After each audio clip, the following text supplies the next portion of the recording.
सफल बने, समर्थ बने, पावन बने जीवन। मीठी मुरली सुन के पाए सुख सघन। आज का चिंतन, आज का चिंतन। ओम शांति। Good morning. स्नेह का सागर मीठा बाबा आज हम बच्चों को कह रहे हैं, अपने हार और जीत की हिस्ट्री को याद करो। यह सुख और दुख का खेल है। इसमें 3/4 सुख है और 1/4 दुख है, इक्वल नहीं है। साथ में बाबा आज हम बच्चों को पूछ रहे हैं, यह बेहद का ड्रामा बहुत ही वंडरफुल है। कैसे?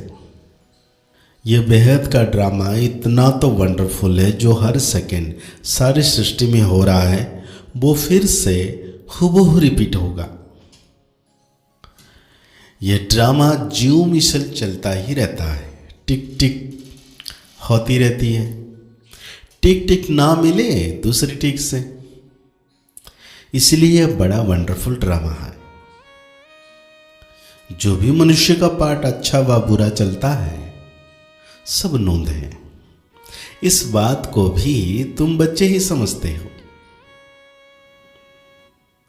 तो आज बाप दादा हम बच्चों को कह रहे हैं, ओम शांति का अर्थ बच्चों को समझाया है। क्योंकि जब आत्माभिमानी बने हो, आत्मा अपना परिचय देती है।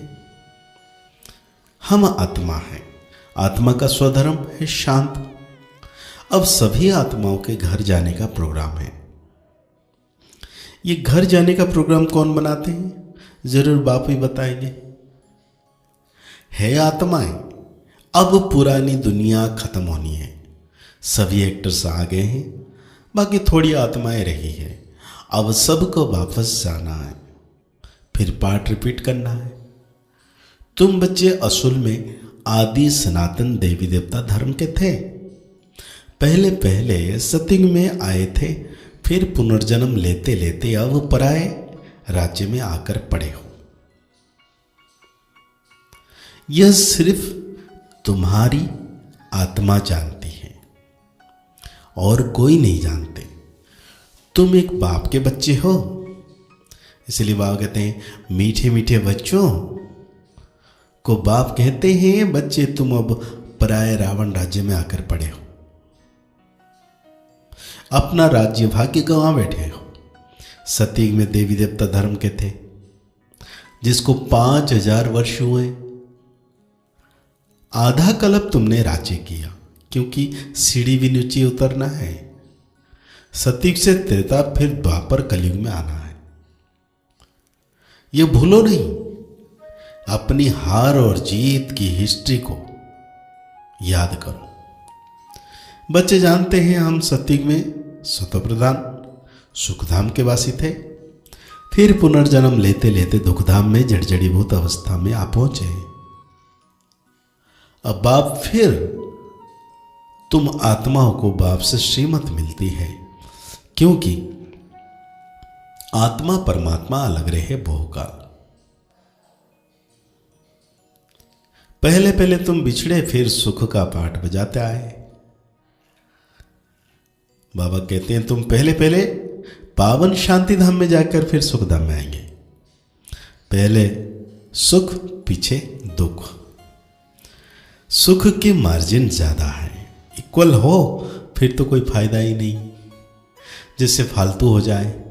बाप समझाते हैं, यह जो ड्रामा बना हुआ है उसमें मना 4% में 3%, 3 भाग सुख है, बाकी 1 भाग कुछ ना कुछ दुख है। इसीलिए इसको सुख दुख का खेल कहा जाता है। बाप जानते हैं, मुझ बाप के सिवाय तुम बच्चों को कोई ऐसा ज्ञान नहीं दे सकता, और तुम बच्चे मेरे सिवाय और किसी से ऐसा ज्ञान प्राप्त नहीं कर सकते हो। और तुम बच्चे ही जान सकते हो बाबा कौन है।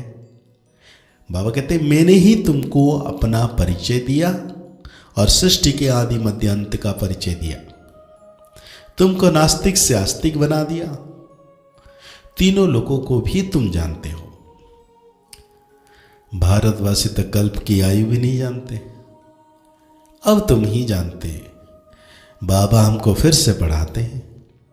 बाप गुप्त वेश में पराये देश में आए, बाबा भी गुप्त है। मनुष्य अपनी देह को जानते हैं, आत्मा को जानते नहीं। आत्मा अविनाशी है, देह विनाशी है। आत्मा और आत्मा के बाप को तुम्हें कभी भूलना नहीं चाहिए। हम बेहद के बाप से वर्षा ले रहे हैं। वर्षा तब मिलेगा जब पवित्र बनेंगे। इस रावण राज्य में तुम पतित हो, इसलिए बाप को पुकारते हो। दो बाप है, परमपिता परमात्मा सभी आत्माओं का एक बाप है। ऐसे नहीं ब्रदर से सब बाप है। जब जब भारत पर अति धर्म की ग्लानि हुई, जब सभी धर्म का जो पारलौकिक बाप है उनको भूल जाते हैं, तब ही बाप आते हैं। बाबा कहते हैं यह भी ख्याल है, ये ड्रामा टिक टिक चलती रहती है, ऐसा ख्याल चलता रहता है, ये कभी बंद नहीं होता। तुम अब पुरुषार्थ करते हो हम स्वर्ग नई दुनिया में जाए। बाप कहते हैं स्वर्ग में तुम तब आएंगे जब मेरे को याद कर पावन बनेंगे और दैवी गुण धारण करेंगे। बाकी झाड़ की टाल टालियां तो अनेक हैं। बच्चों को झाड़ का भी पता पड़ा है कि हम सब आदि सनातन देवी देवताएं स्वर्ग में थे। अब स्वर्ग है नहीं, अभी नरक है। तब बाप ने प्रश्नावली बनाई थी कि अपने दिल से पूछो, हम सतयुगी स्वर्गवासी हैं या कलयुगी नरकवासी। सतयुग से नीचे कलयुग में उतरते हैं, फिर ऊपर कैसे जाएंगे? बाप शिक्षा देते हैं, तुम तमो प्रधान से स्वतो प्रधान कैसे बनेंगे? अपने को आत्मा समझ मुझे याद करो तो योग अग्नि से तुम्हारे पाप कट जाएंगे।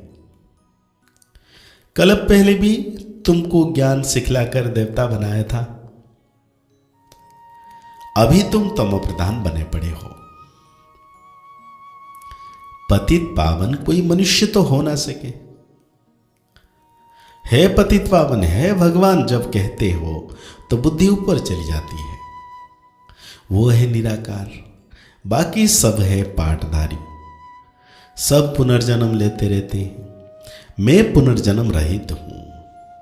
यह ड्रामा बना हुआ है, इसको कोई नहीं जानते, तुम भी नहीं जानते थे।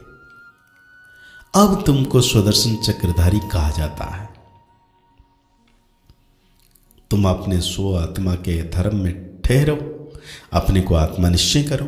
बाप समझाते हैं यह सृष्टि चक्र कैसे फिरता है, इसीलिए तुम्हारा नाम है स्वदर्शन चक्रधारी, और कोई यह ज्ञान नहीं है। तो तुमको बहुत खुशी होनी चाहिए। तुम बच्चों को बाप से वर्षा मिलता है। बाप है प्यार का सागर, फिर सत्युग में तुम प्यारे मीठे बनते हो। तो आज बाबा हम बच्चों को धारणाओं में कहते हैं बाप समान प्यार का सागर बनना है, दुख का सागर नहीं। बाप की निंदा करने वाला कोई भी कर्म नहीं करना है, बहुत मीठा प्यारा बनना है। योग बल से पवित्र बनकर फिर दूसरों को भी बनाना है। कांटों के जंगल को फूलों का बगीचा बनाने की सेवा करनी है।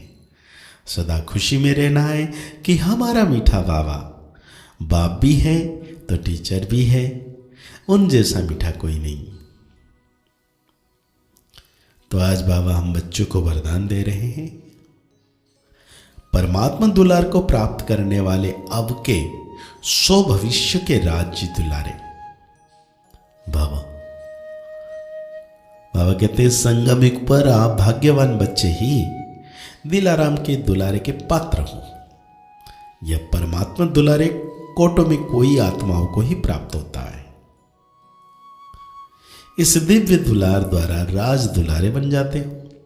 राज दुलारे अर्थात अब भी राजे और भविष्य के भी राजे, भविष्य से भी पहले अब स्वराज्य अधिकारी बन गए।